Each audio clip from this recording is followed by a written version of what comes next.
नमस्कार दोस्तों, stock market studies में फिर से एक बार आपको बहुत-बहुत स्वागत है। तो आज मैं फिर से आपके सामने कुछ इम्पोर्टेंस कंपनी का अपडेट शेयर करने वाला हूँ, तो वीडियो को पूरा लास्ट तक देखिएगा।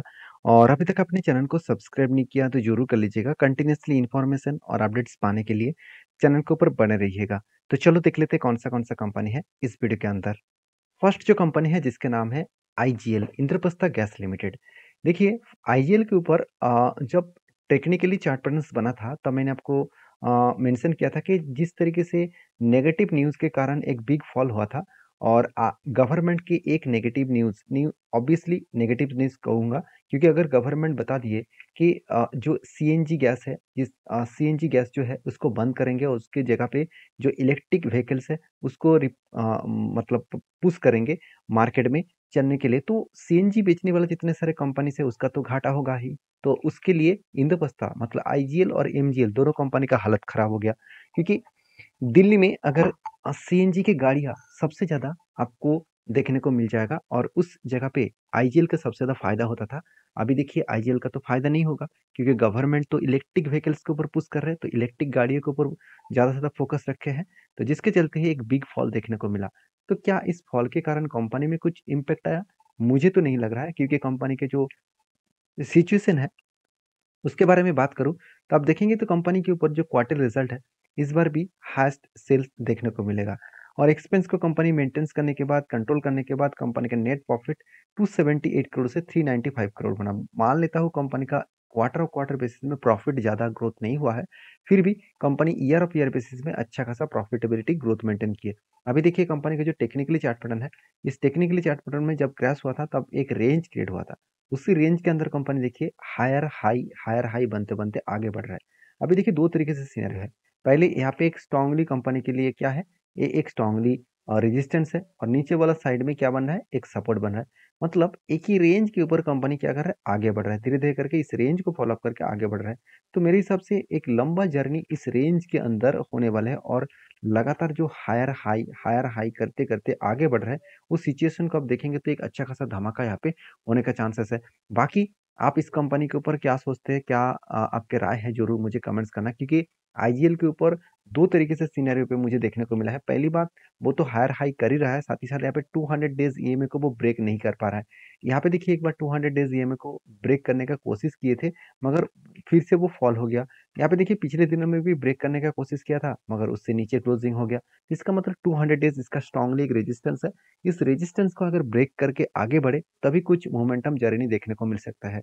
बाकी इस कंपनी के ऊपर जो सिचुएशन है, उस सिचुएशन के बारे में बात करूँ, देखिए म्यूचुअल फंड वाले ने और एफएस और डीएस दोनों ने ही कंटिन्यूअसली इस कंपनी के ऊपर बाइंग को मेंटेन कर रहा है। आप देखेंगे तो म्यूचुअल फंड ने खुद का क्वांटिटी ऐड किया है और एफएस के पास जितना क्वांटिटी था उसी क्वांटिटी को वो कंटिन्यू कर रहा है और प्रोमोटर में एक भी माल बेचने के लिए तैयार नहीं है। पहले जितना 45% का होल्डिंग था, आज भी 45% का होल्डिंग लेकर चल रहा है। तो इसका मतलब एक हाई ग्रोथेबल सिचुएशन यहाँ पे देखने को मिल रहा है। तो बाकी आईजीएल के ऊपर आपके क्या राय है, ज़रूर मुझे कमेंट्स करके बताना। नेक्स्ट जो कंपनी उसका नाम है आई यूपीएल। तो यूपीएल जो एक देखा जाए तो एग्रोकेमिकल्स और पेस्टिसाइड इंडस्ट्री से बिलोंग करता है, क्योंकि इसका जो प्रोडक्ट है एग्रोकेमिकल्स एंड पेस्टिसाइड इंडस्ट्री से बिलोंग करता है और इंडिया के सेकंड लार्जेस्ट केमिकल कंपनी है। कंपनी की सबसे मजेदार बात क्या है आप जानते हैं? कंपनी एक टाइम नंबर 1 में था, आज कंपनी नंबर 2 में है और जिस तरीके से कंपनी के ऊपर लगातार एक सेलिंग सिचुएशन देखने को मिला, जिस तरीके से नेगेटिव सेंटीमेंट क्रिएट हुआ, आप देखेंगे profit growth percentage wise negative है, sales growth percentage wise negative है, कंपनी के डेप्थ सबसे ज़्यादा है, कंपनी के आरओसी सबसे कम है। तो इतने सारे पॉइंट्स कंपनी के ऊपर नेगेटिव सेंटीमेंट्स के हिसाब से देखने को मिला। तो क्या उस कंपनी ऊपर जाएगा या नीचे आएँगे? ऑब्वियसली नीचे आएगा। तो उसी सिचुएशन चार्ट पैटर्न में भी देखने को मिला। जब देखिए, जब इस कंपनी के ऊपर लगातार एक करेक्शन मोमेंटम देखने को मिला था, तब मैंने आपको बताया कि 2 तरीके से सिनेरियो बनेगा। पहले यहाँ पे एक स्ट्रांगली सपोर्ट था, उस सपोर्ट को अगर ब्रेक डाउन करेगा, तो अगर रिटेस्ट करके फिर से ब्रेक डाउन करेगा तो एक बड़ा फॉल दिखेगा। और सेकंड जो सपोर्ट बना था वो 538 जो लेवल बन रहा था कुछ इस जगह पे, तो उस लेवल में आकर होल्ड किया और बिग फॉल हो गया। तो जो लोग सोच रहे हैं कि यहाँ पे रिकवरी हो रहा है तो वो ऊपर जाएगा, मेरे हिसाब से मुझे जो लग रहा है कि उतना ऊपर जाने का वो कोशिश नहीं करेंगे। अगर उसको ऊपर जाना ही होता तो पिछले दिनों में जो कैंडल बन रहा था वो कैंडल मतलब इस तरीके से कुछ पॉजिटिव कैंडल बनना चाहिए था, मगर यहाँ पे हुआ कुछ उल्टा। धीरे-धीरे करके। तो जो प्रेशराइज़ है, जिस तरीके से सेलिंग प्रेशर देखने को मिला, मुझे नहीं लग रहा कि ऊपर जा पाएँगे, क्योंकि यहाँ पे स्ट्रांगली इसका सब रेजिस्टेंस भी है, उसको फेस करके वो फिर से नीचे आने वाला है, और अगर नीचे आए तो 416 जो इसका स्ट्रांगली सपोर्ट है, वहाँ तक आने का चांसेस है। ये सपोर्ट कहाँ पे बना था? अगर मैं प्रीवियस डेटा आपको दिखा दूँ, देखिए यहाँ पे कंपनी का प्रीवियस एक स्ट्रांगली सपोर्ट था, क्योंकि इसी लेवल को ये देखिए ऊपर गया था, इसी लेवल को वो रिटेस्ट किया, उसके बाद फिर से वो जंप किया, मतलब यही लेवल कंपनी के लिए एक सपोर्ट बनेगा। तो जो लोग आईपीएल सॉरी यूपीएल के ऊपर पॉजिटिव है, मैं उसके लिए बता दूं तो फिलहाल के लिए मुझे इस कंपनी के ऊपर उतना ज़्यादा पॉजिटिविटी देखने को नहीं मिला।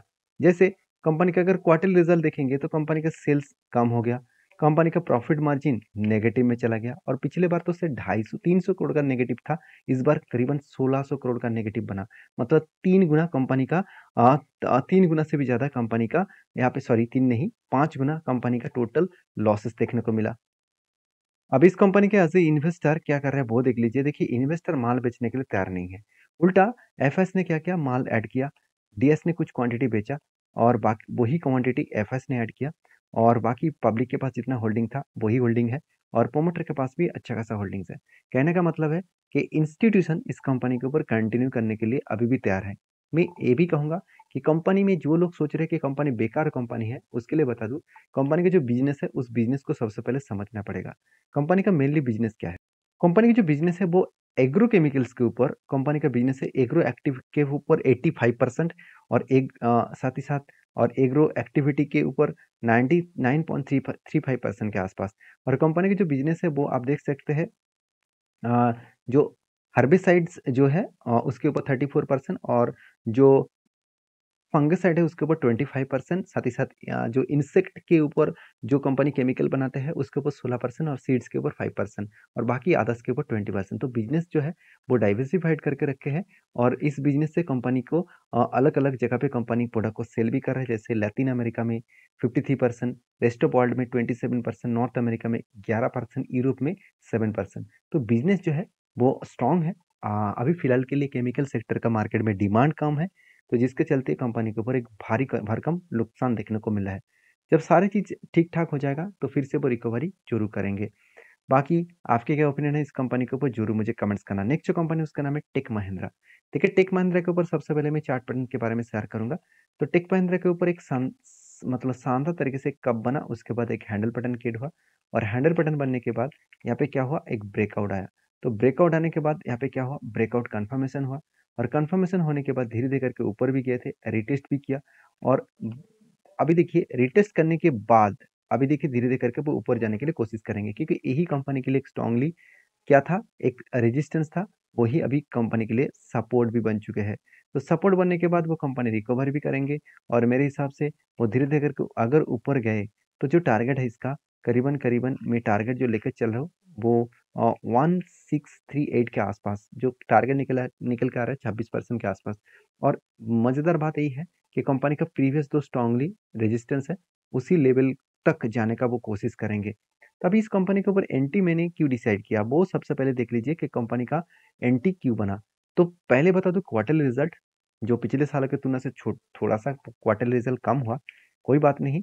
जिस तरीके से एक्सपेक्ट किया जा रहा था कि आईटी सेक्टर के रिजल्ट बहुत खराब आएंगे, मगर उतना खराब देखने को नहीं मिला। पिछले क्वार्टर को कंपनी बीट कर पाए, और एक्सपेंस को कंपनी मेंटेन करने के बाद नेट प्रॉफिट 1200 करोड़ से 500 करोड़ हो गया। 50% कंपनी का प्रॉफिट कम हो गया। फिर भी कंपनी के ऊपर सॉरी 1285 करोड़ से 525 करोड़ बन चुके हैं। मतलब 50% से भी ज़्यादा कंपनी का प्रॉफिट मार्जिन कम हुआ है। फिर भी जिस तरीके से एक्सपेक्टेशन किया जा रहा था कि कंपनी का रिजल्ट एकदम बेकार आएगा, तो पिछले क्वार्टर्स को कंपनी बीट कर पाए। यही कारण की वजह से शेयर में एक धीरे-धीरे करके पॉजिटिव मोमेंटम देखने को मिला है। बाकी इस कंपनी के ऊपर बैलेंस शीट देखेंगे तो रिजर्व लगातार बढ़ता हुआ देखने को मिले, और जो बोरिंग्स है वो भी एकदम ना के बराबर है। खुद के बिजनेस के ऊपर अच्छा खासा निवेश भी किया जा रहा है, और साथ ही साथ कंपनी के ऊपर सबसे इम्पोर्टेंट पॉइंट जो है कंपनी का ट्रेड रिसीवेबल।